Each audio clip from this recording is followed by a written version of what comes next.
So this is a super fast version of player controls. So I've got a show here where I'm just pressing. You can see over on the left side, I'm pressing U to make the light brighter, J to make it more dim, and then L toggles it off and on.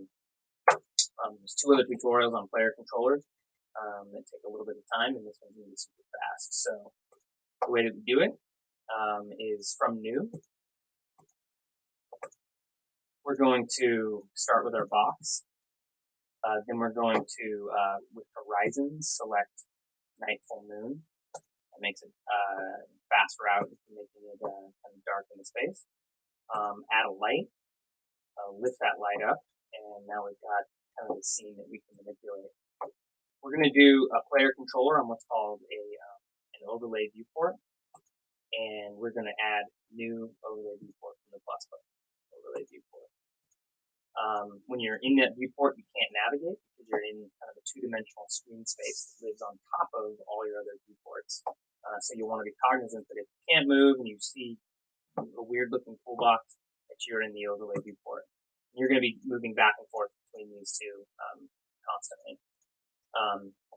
So go to the overlay viewport, and on that overlay viewport, when you're selected on overlay viewport, and you're looking at its properties, you're going to click this little triangle to add a player controller. And once you see the player controller here, is a good time. You're going to be manipulating this thing quite a bit as you build out control. So I recommend pinning that tab so you can always find it here, and that you can always come back to what's selected here. And if you select it here, you'll want to get back to your player controls here.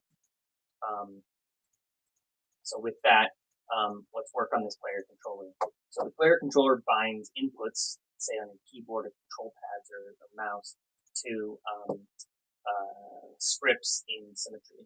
So the way to add it is select the player controller here, and you're going to add inputs with this little button here, this little guy right here.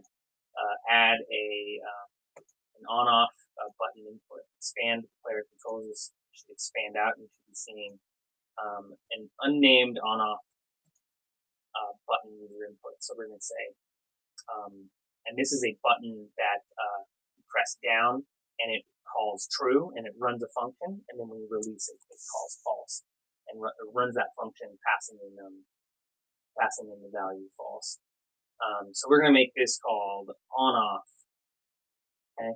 And then we're going to assign to it the binding. So this is the control binding. So whatever I press, when I press the button, now I'm going to assign it some key.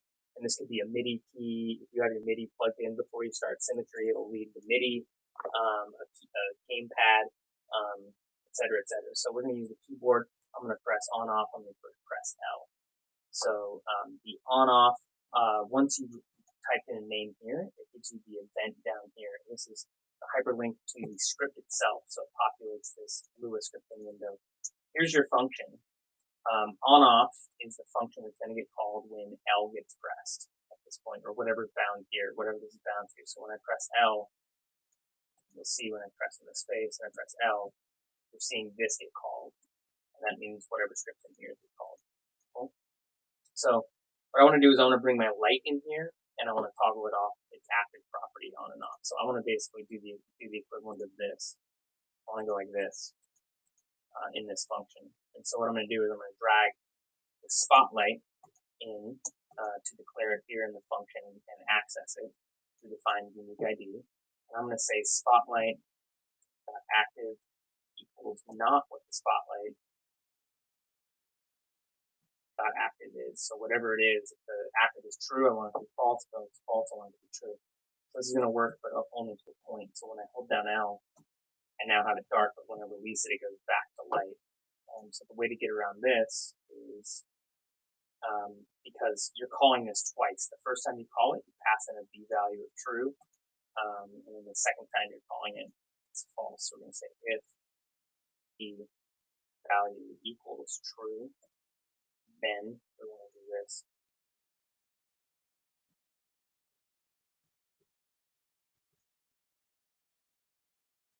Classic mistake. B value equals true.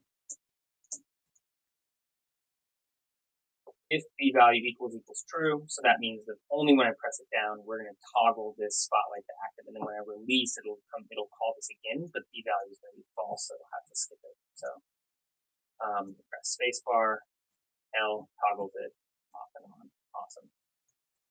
To under our overlay viewport, which I can now access here because I pinned it, or you can get it here.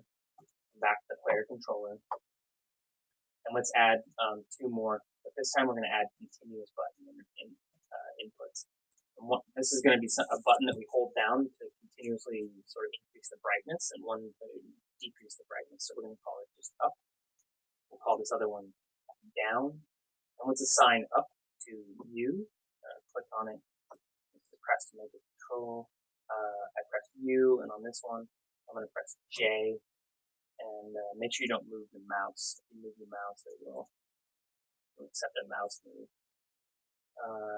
U and J.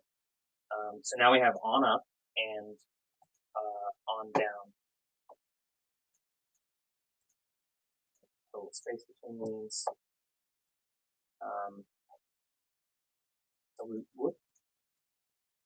we can just copy this line, the accessor line for spotlight. We're going to bring that down. So now we've got a hold of spotlight, unique ID, it's social security number, and Simmetri is spotlight.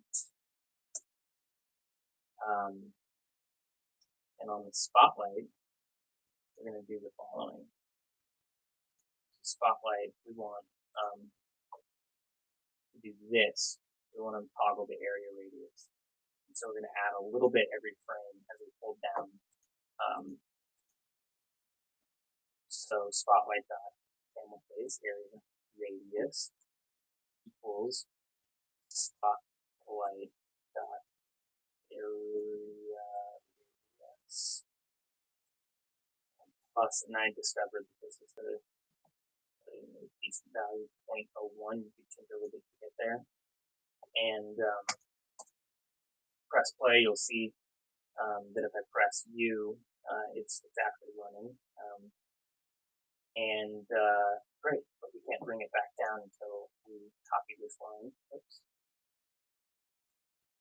Copy, paste it down in here. I'll just make this a negative. So U and J make it go up and down, and L toggle it off and on. There you go.